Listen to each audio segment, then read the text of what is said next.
ఈ ఫోటో చూడండి. ఇది 2 రోజుల ముందు భారత్ ఇరాన్తో చాబహార్ పోర్ట్ను 10 ఏళ్ల పాటు డెవలప్ చేసే కాంట్రాక్ట్లో ఇరు దేశ నాయకులు సైన్ చేస్తున్న ఫోటో ఇది.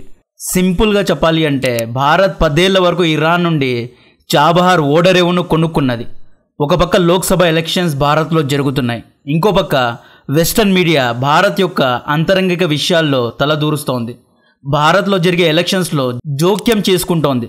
ఈ మధ్యలో సైలెంట్గా ఇండియా యొక్క యూనియన్ మినిస్టర్ అయిన సర్బానంద సోనోవాల్ గారు ఇరాన్కు వెళ్ళి చాబహార్ పోర్ట్ను షాపింగ్ చేసి వచ్చారు.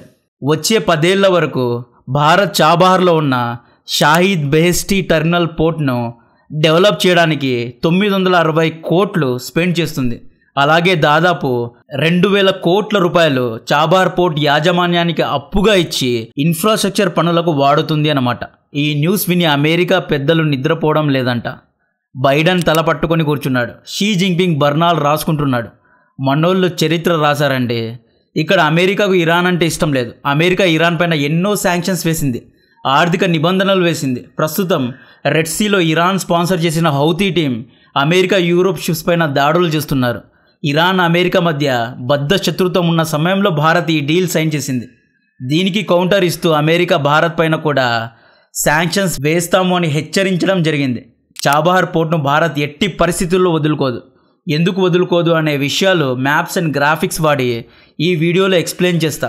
చాబహార్ పోర్ట్ యొక్క ఇంపార్టెన్స్ ఏంటి, స్ట్రాటజిక్గా అంటే వ్యూహాత్మకంగా, ట్రేడ్ పరంగా అంటే వ్యాపార పరంగా, జియో పాలిటిక్స్ పరంగా ఎందుకు చాబహార్ పోర్ట్ భారత్కు ముఖ్యమైనదో చెప్తా.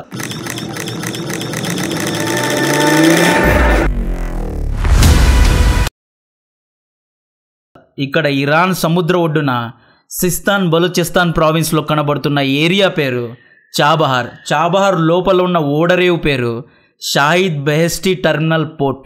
ఈ ఓడరేవునే చాబహార్ పోర్ట్ అని అంటున్నాం. మన శత్రువు పాకిస్తాన్ కారణంగా భారత్, ఆఫ్ఘనిస్తాన్, సెంట్రల్ ఏషియా దేశాలైన కజకిస్తాన్, కిర్గిస్తాన్, తజకిస్తాన్, కజకిస్తాన్ వంటి దేశాల్లో వ్యాపారం చేయలేకపోతోంది. ఈ మ్యాప్లో చూడండి, ఇది మన భారత్. భారత్ నుండి ఆఫ్ఘనిస్తాన్ మరియు సెంట్రల్ ఏషియా దేశాలకు వెళ్ళడానికి దారి లేదు. పాకిస్తాన్ను దాటే వెళ్ళాలి. బట్ పాకిస్తాన్ మనకు అనుమతి ఇవ్వదు. పాకిస్తాన్ మీదుగా వెళ్ళలేము. సో పాకిస్తాన్ను ఎలా బైపాస్ చేయాలి అని ఆలోచిస్తున్నప్పుడు వచ్చిన ఐడియా పేరే చాబహార్ పోర్ట్. ఒకవేళ చాబహార్ పోర్ట్ను ఇరాన్తో కలిసి డెవలప్ చేసుకుంటే కనెక్టివిటీ ఉంటుంది అని భారత్ భావించింది. భారత్ యొక్క కాండ్లా పోర్ట్ నుండి దాదాపు 1000 కిలోమీటర్ల దూరంలో చాబహార్ పోర్ట్ ఉంటుంది. సముద్ర మార్గం గుండా చాబహార్ పోర్ట్కు కనెక్ట్ అయ్యి అక్కడి నుండి రోడ్ మరియు రైల్ మార్గాల ద్వారా ఆఫ్ఘనిస్తాన్కు చేరుకోవచ్చు. ఆఫ్ఘనిస్తాన్ నుండి సెంట్రల్ ఏషియా దేశాలకు కూడా వెళ్ళొచ్చు అనేదే ప్లాన్. సెంట్రల్ ఏషియా దేశాల నుండి రష్యాకు ఈజీగా వెళ్ళొచ్చు. కట్ చేస్తే జనవరి 2003లో పెద్ద ఆయన అటల్ బిహారీ వాజ్పేయి గారి ఆధ్వర్యంలో భారత్ ఇరాన్కు చాబహార్ పోర్ట్ను డెవలప్ చేద్దామనే ప్రపోజల్ను ఇచ్చింది. ఆగస్టు 2013లో ఆర్థిక పరమైన విషయాల్లో చాలా తెలివి ఉన్న మన్మోహన్ సింగ్ గారి ఆధ్వర్యంలో ఇండియా, ఇరాన్ మరియు ఆఫ్ఘనిస్తాన్ 3 దేశాలు కలిసి స్ట్రాటజిక్ ట్రైలాటరల్ అనే ఒక మీటింగ్ను టెహరాన్లో చేయడం జరిగింది. ఈ మీటింగ్లో connectivity, transit, roads and rails గురించి డిస్కషన్స్ జరిగాయి.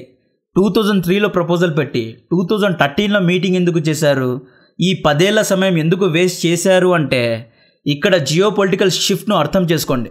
2013లో షీ జిన్పింగ్ అనే ఒక వ్యక్తి బెల్ట్ అండ్ రోడ్ ఇనిషియేటివ్ అనే ప్రాజెక్ట్ను తీసుకొచ్చాడు. ప్రపంచాన్ని మార్చేస్తాను అని ఒక పెద్ద మెసేజ్ లాగా షీ కలరింగ్ ఇచ్చాడు. ఈ బీఆర్ఐలో భాగంగా సీపాక్ రోడ్డు కూడా ప్రతిపాదనలో ఉండేది. సీపాక్ అంటే చైనా పాకిస్తాన్ ఎకానమిక్ కారిడార్. ఈ సీపాక్ను గేమ్ చేంజర్ అని పిలిచారు. చైనా యొక్క షింగ్జియాంగ్ను మన పీఓకే మీదుగా గ్వాదార్ పోర్టు వరకు కలిపి, రోడ్స్ అండ్ హైవేస్ ద్వారా కలిపి గ్వాదార్ నుండి మిడిల్ ఈస్ట్ మార్కెట్లో ఈలలేసుకుంటూ రాజ్యం చేద్దామని చైనా కలలు కనింది. చైనా భావించింది గ్వాదార్ పోర్ట్ ఎవరిది, పాకిస్తాన్ది. పాకిస్తాన్ నుండి ఈ పోర్ట్ను చైనా కొనుక్కున్నది. సో సీపాక్ను కౌంటర్ చేయడానికి భారత్ చాబహార్ పోర్ట్ డెవలప్మెంట్ పైన 2013లో దృష్టి పెట్టడం జరిగింది. గేమ్ అర్థమైందా?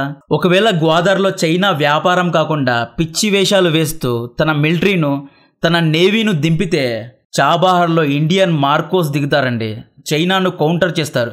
చాబహార్ పోర్ట్ అనేది స్ట్రాటజికలీ మిలిటరీలీ చైనాను కౌంటర్ చేయడానికి ఉపయోగపడుతుంది అన్నమాట. ఉదాహరణకు రెడ్ సీ గుండా ఇలా వచ్చే భారత నౌకలను గ్వాదర్ పోర్ట్ నుండి చైనా అడ్డుకోవాలి అని చూస్తే చాబహార్ పోర్ట్ నుండి ఇండియన్ నేవీ దిగుతుంది. ఇది మొత్తం గేమ్. మే 2015లో మోడీ గారి ఆధ్వర్యంలో పోర్ట్ను రీఫర్బిష్ చేయడానికి లేదా రినోవేట్ చేయడానికి దాదాపు 4,000 కోట్లు భారత్ ఇరాన్కు ఇవ్వడం జరిగింది. ఇక్కడ కొంతమంది భారత్ ముస్లిం దేశాలకు విరుద్ధమని అనుకుంటూ ఉంటారు. ఇక్కడ ఇరాన్ కట్టర్ ఇస్లామిక్ దేశం, షియా దేశం. ఇరాన్తో భారత్ సందెందుకు చేసుకుంది అంటే మతం అనేది బయట మాత్రమే కనిపిస్తుందండి, కానీ అన్ని దేశాల్లో తమ యొక్క దేశ హితం కోసమే పనిచేస్తాయి. ఇరాన్ ఎందుకు ఇండియాకు చాబహార్ పోర్ట్ ఇచ్చింది అంటే 2019 కంటే ముందు ఇండియా ఇరాన్ నుండి 90% ఆయిల్ను కొనేది, ఆయిల్ను ఇంపోర్ట్ చేసుకునేది, వ్యాపారం చేసేది. అండ్ ఇరాన్కు పాకిస్తాన్ ఆర్థికంగా స్ట్రాంగ్ అవ్వడం ఇష్టం లేదు. సిపాక్ ప్రాజెక్ట్ ద్వారా గ్వాదర్ డెవలప్ అవుతుంది. గ్వాదర్ డెవలప్ అయితే పాకిస్తాన్ ఆర్థిక వ్యవస్థ పెరుగుతుంది. పాకిస్తాన్ స్ట్రాంగ్ అయితే సున్నీ ముస్లిం స్ట్రాంగ్ అవుతారు. ఇరాన్ షియా కంట్రీ కాబట్టి షియా ముస్లిమ్స్కు సున్నీ ముస్లిం స్ట్రాంగ్ అవ్వడం ఇష్టం లేదు. పాకిస్తాన్ స్ట్రాంగ్ అయితే ఇరాన్ యొక్క సిస్తాన్ బలూచిస్తాన్లో ఉన్న సున్నీ రెబల్స్కు పాకిస్తాన్ సపోర్ట్ చేస్తుంది. ఇది ఇరాన్కు ఇష్టం లేదు. గేమ్ అర్థమవుతోందా? చైనా సిపాక్ ద్వారా సౌదీతో క్లోజ్ అవ్వడం కూడా ఇరాన్కు ఇష్టం లేదు. అందుకే ఇరాన్ భారత్తో చేతులు కలిపి ఇదిగో పోర్ట్, ఇవిగో రిపోర్ట్స్, మీకు ఏం కావాలంటే అది చేయండి అని గ్రీన్ సిగ్నల్ ఇచ్చింది. మే 2016లో భారత్ పోర్ట్ను డెవలప్ చేసింది, ఎక్విప్మెంట్స్ను, ఆపరేటింగ్ సిస్టమ్స్ను ఇన్స్టాల్ చేసింది. 2017లో భారత్ నుండి ఫస్ట్ షిప్మెంట్ చాబహార్ పోర్ట్కు వెళ్ళి అక్కడి నుండి ఆఫ్ఘనిస్తాన్కు కూడా వెళ్ళింది. పనులు చకచకా స్టార్ట్ అయిపోయాయి. అందరూ హ్యాపీ. 2018లో చాబహార్ పోర్ట్ను ఇంకా డెవలప్ చేయాలి అనే చర్చలు జరిపారు. చాబహార్ పోర్ట్ నుండి ఇండియా కడుతున్న నార్త్ సౌత్ ట్రాన్సిట్ కారిడార్తో లింక్ చేయాలి, ఇండియా నుండి రష్యాతో కనెక్ట్ చేయాలి అనే ప్లాన్స్ పెద్ద ఎత్తున జరిగాయి. నార్త్ సౌత్ ట్రాన్సిట్ కారిడార్ అంటే ఇండియా నుండి ఇలా చాబహార్ పోర్టుకు వెళ్ళి, చాబహార్ పోర్ట్ నుండి అజర్బైజాన్కు వెళ్ళి, క్యాస్పియన్ సీ గుండా రష్యాకు చేరుకోవాలి, మాస్కో వరకు చేరుకోవాలి అని భారత్ భావించింది. ఈ కారిడార్ BRI ప్రాజెక్ట్కి చెక్ పెడుతుంది అని భావించారు. బట్ 2019లో ఆఫ్ఘనిస్తాన్లో గొడవలు మొదలయ్యాయి. 2020లో ఆఫ్ఘనిస్తాన్ తాలిబాన్ కంట్రోల్లో పూర్తిగా వచ్చేసింది. సో దీని ద్వారా ఆఫ్ఘనిస్తాన్లో రోడ్ అండ్ హైవే పనులు ఆగిపోయాయి. నెక్స్ట్ ఇరాన్ దగ్గరకు వద్దాం. మనందరికీ తెలుసు ఇరాన్ 1980s నుండి న్యూక్లియర్ బాంబ్స్ను తయారు చేయాలి అనుకుంటోంది. బట్ ఇరాన్ యొక్క న్యూక్లియర్ ప్లాన్స్ను, న్యూక్లియర్ సైంటిస్టులను అమెరికా, ఇజ్రాయెల్ దేశాలు అడ్డుకుంటున్నారు. న్యూక్లియర్ ప్లాంట్స్ పైన దాడి చేస్తారు, లేదా న్యూక్లియర్ సైంటిస్టులను విషం పెట్టి చంపేస్తారు, లేదా డైరెక్ట్గా చంపేస్తారు, హనీ ట్రాప్ చేస్తారు. ఇలా ఇరాన్ న్యూక్లియర్ ప్రోగ్రామ్ను అమెరికా, ఇజ్రాయెల్ దేశాలు అడ్డుకుంటూ వస్తున్నాయి. ఇరాన్ ఆటోమ్ బాంబ్స్ను అడ్డుకోవడం ఒక ఆనవాయితీగా మారింది. 2013లో ఏమైంది? ఒబామా నాయకత్వంలో అమెరికా ఇరాన్తో ఒక ప్రపోజల్ పెట్టింది. ఇరాన్, నువ్వు ఎన్నో ఏళ్ల నుండి ఆటోమ్ బాంబ్స్ను తయారు చేయాలి అనుకుంటున్నావు కదా, ఒక పని చేయి, నువ్వు న్యూక్లియర్ ప్లాంట్ను డెవలప్ చెయ్యి, బట్ ఎలక్ట్రిసిటీ కోసం మాత్రమే న్యూక్లియర్ ఎనర్జీను వాడు, అటామిక్ బాంబ్స్ను తయారు చేయడానికి వాడొద్దు అని చెప్పింది. దీన్ని సింపుల్గా చెప్పాలి అంటే ఆటోమ్ బాంబ్ తయారు చేయడానికి యురానియం 235 కావాలి. న్యాచురల్ యురానియంను కాంపోజిట్ చేస్తే యురానియం 235 అవుతుంది. ఈ ప్రాసెస్నే యురానియం ఎన్రిచ్మెంట్ అంటారు. నువ్వు ఎట్టి పరిస్థితిలో ఈ న్యూక్లియర్ ఎనర్జీను అటామ్ బాంబ్ తయారు చేయడానికి వాడొద్దు, యురానియం 235 తయారు చేయొద్దు అని నాకు మాట ఇవ్వు అని ఒక మాట తీసుకుంది. ఆ మాట తీసుకోవడాన్నే joint comprehensive plan of action అంటారు. ఈ అగ్రిమెంట్లో అమెరికా అధికారులు తరచుగా ఇరాన్ న్యూక్లియర్ ప్లాంట్స్కు వెళ్ళి ఇన్స్పెక్షన్ చేస్తారు. వీళ్ళు యురానియం 235 తయారు చేయడం లేదు కదా అనే నిఘా వేస్తారు. ఇది ఈ అగ్రిమెంట్ యొక్క పూర్తి సారాంశం. 2017లో ట్రంప్ ప్రెసిడెంట్ అయ్యాడు. Trump cutter Israeli supporter. Trump చెవిలో ఎవరో ఇరాన్ సీక్రెట్గా న్యూక్లియర్ వెపన్స్ను తయారు చేస్తోంది అన్నారు. దీంతో ట్రంప్కు కోపం వచ్చింది. JCPOA అగ్రిమెంట్ను క్యాన్సిల్ చేసి పడేశాడు. 2018లో ఇరాన్ పైన ఆర్థిక నిబంధనలు, ఎకనామిక్ శాంక్షన్స్ను విధించాడు. అంతేకాదు ఇరాన్ హమాస్, హెజ్బుల్లా, హౌతీకి ఫండింగ్ చేస్తోంది అని తెలుసుకొని ఇరాన్ పైన కఠినమైన శాంక్షన్స్ వేశాడు. ఇరాన్ తర్వాత ఖతర్ని కూడా సున్నీ గల్ఫ్ దేశాలు బ్లాక్ చేయడం జరిగింది. అమెరికా ఇరాన్ పైన శాంక్షన్స్ వేయడానికి కారణం ఇరాన్ సీక్రెట్గా న్యూక్లియర్ వెపన్స్ను తయారు చేస్తోంది అని తెలియడం. Secondary reason Iran Hamas, Hezbollah, హౌతీకి సపోర్ట్ చేస్తోంది అని, మిడిల్ ఈస్ట్లో అమెరికా సపోర్ట్ చేసే సౌదీ అరేబియాతో కోల్డ్ వార్ చేస్తోంది అని ఇరాన్ పైన శాంక్షన్స్ వేయడం జరిగింది. బట్ ఇక్కడ మనం ఇరుక్కున్నామే. ఆల్రెడీ చాబహార్లో 1,000 కోట్లు ఖర్చు పెట్టాం. రష్యాతో కనెక్ట్ చేయాలి అనుకున్నాం. భారత్ ఆశలన్నీ 2018లో నీరుగారిపోయాయి. చాబహార్ పనులు పూర్తిగా ఆగిపోయాయి. అమెరికా ఇంకొక శాంక్షన్ కూడా వేసింది. ఎవరైనా ఇరాన్తో వ్యాపారం చేస్తే వ్యాపారం చేసే దేశం పైన కూడా శాంక్షన్స్ వేస్తాము అని చెప్పింది. భారత్కు అమెరికా కావాలి. ఎందుకంటే భారత్ అమెరికాతో వ్యాపారం చేస్తుంది. మనం అమెరికాతో ట్రేడ్ సర్ప్లస్లో ఉన్నామండి. సర్ప్లస్ అంటే మనం అమెరికాతో కొనే వస్తువుల కంటే అమ్మే వస్తువుల యొక్క ధర ఎక్కువ. మనం అమెరికాతో ఇంపోర్ట్స్ కంటే ఎక్స్పోర్ట్స్ ఎక్కువగా చేస్తాం. అండ్ భారత్ యూరోప్తో కూడా వ్యాపారం చేస్తుంది. అమెరికా చెప్పినట్లే యూరోప్ వింటుంది కాబట్టి యూరోప్తో కూడా సంబంధాలు తెంచుకోకూడదు. అండ్ అమెరికా యూరోపియన్ కంట్రీస్లో మన ఎన్ఆర్ఐ మిత్రులు ఉన్నారు. వీళ్ళు ప్రతి నెల కోట్లలో రెమిటెన్స్ డబ్బులు ఇండియాకు పంపుతూ ఉంటారు. ఇరాన్తో మనం ట్రేడ్ డెఫిసిట్లో ఉన్నాం. అంటే ఇరాన్ నుండి మనం అమ్మే వస్తువుల కంటే కొనే వస్తువులే ఎక్కువ. సో భారత్ ఇరాన్తో సంబంధాలు తెంచుకుంది. డ్యూ టు జియోపొలిటికల్ ప్రెషర్ కారణంగా ఇద్దరు మిత్రులు విడిపోవాల్సి వచ్చింది. 2022లో రష్యా యుక్రెయిన్ యుద్ధంలో భారత్ రష్యా దగ్గర ఆయిల్ను కొన్నప్పుడు ఇరాన్ ఒక మాట చెప్పింది, మీకు గుర్తుండాలి. భారత్, నువ్వు అమెరికా యొక్క శాంక్షన్స్ కాదని రష్యాతో వ్యాపారం చేస్తున్నావు, బట్ నాతో ఎందుకు వ్యాపారం చేయడం లేదు? నాతో ఆయిల్ను కొను, తక్కువ ధరలో ఆయిల్ ఇస్తా అని బంపర్ ఆఫర్ కూడా ఇరాన్ ఇచ్చింది. అయినా భారత్ అమెరికా మీద గౌరవంతో ఇరాన్ ఆఫర్ను రిజెక్ట్ చేయడం జరిగింది. 2023లో ఇజ్రాయెల్ ఇరాన్ యుద్ధంలో భారత్ న్యూట్రల్గా ఉంది. రెడ్ సీలో హౌతీ దాడులను ఆపడానికి అమెరికా యూరోప్ దేశాలతో కలిసి భారత్ పనిచేసింది. ఒక మంచి మిత్రుడైన ఇరాన్ను కాదనుకుంది, కానీ బదులుగా అమెరికా భారత్కు ఏమిచ్చింది? కెనడాలో నిజ్జార్ను రా చంపింది అని నింద వేశారు. గురుపత్వంత్ సింగ్ పన్నును భారత ప్రభుత్వం చంపాలి అని ట్రై చేసింది అనే ఆరోపణ అమెరికా ఇండియా పైన వేసింది.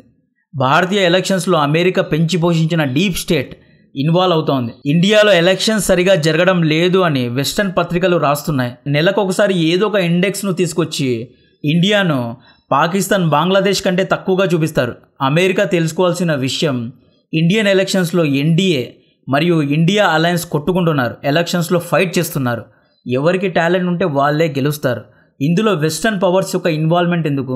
జయశంకర్ గారు ఒక మాట అన్నారు, don't meddle in Indian elections అన్నారు. ఎలక్షన్స్ రిజల్ట్స్ తేల్చమని కోర్టుకు వెళ్ళిన దేశాలు భారత్కు నీతులు చెబుతున్నారు అని జయశంకర్ గారు ఒక మాట అన్నారు.